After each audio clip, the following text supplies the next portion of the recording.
एक वेट है जिसे हैंग किया गया है यूजिंग 3 थ्रेड्स। फर्स्ट थ्रेड में टेंशन है T1, सेकंड थ्रेड में टेंशन है T2, फर्स्ट थ्रेड में टेंशन है T3। First thread is making angle 60 degree with horizontal line and second thread is making angle 70 degree with negative y direction. Now question is what will be the value of T1 and T2। A point rest में, ये पूरा equilibrium condition में है system, तो ए point को हम consider करेंगे और फोर्सेस उस पर कंसीडर करेंगे।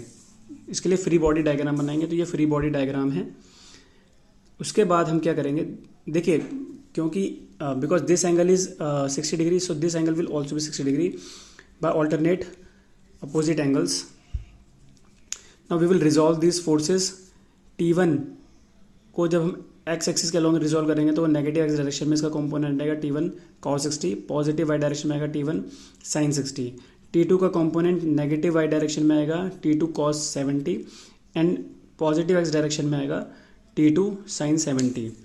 तो रिजॉल्व करने के बाद कुछ इस तरह से पिक्चर बनेगी।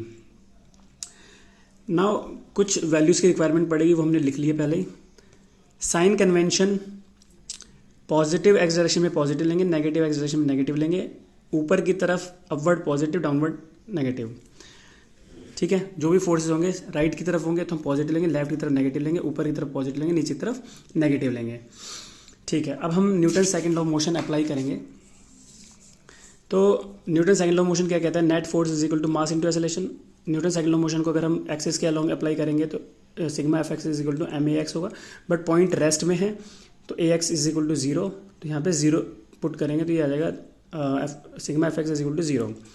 अब फोर्सेस अगर आप देखें एक्स एक्सिस के अलॉन्ग तो है T2 sin 70 positive plus negative T2 cos 60, तो T2 sin 70 minus T1 cos 60 is equal to 0।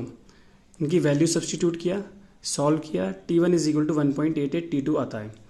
इसके बाद आप वाई डायरेक्शन में आप Newton second law of motion apply करेंगे। वाई डायरेक्शन में होगा T1 sin 60 minus T2 cos 70 minus T3। तो इक्वेशन इस तरह की बन जाएगी। अब आप वैल्यू सब्सटीट्यूट कर देंगे तीनों की और फर्दर आप सॉल्व करेंगे।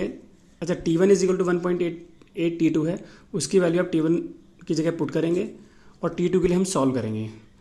T2 की वैल्यू आएगी 40/1.286, दैट मीन्स 31.1 न्यूटन।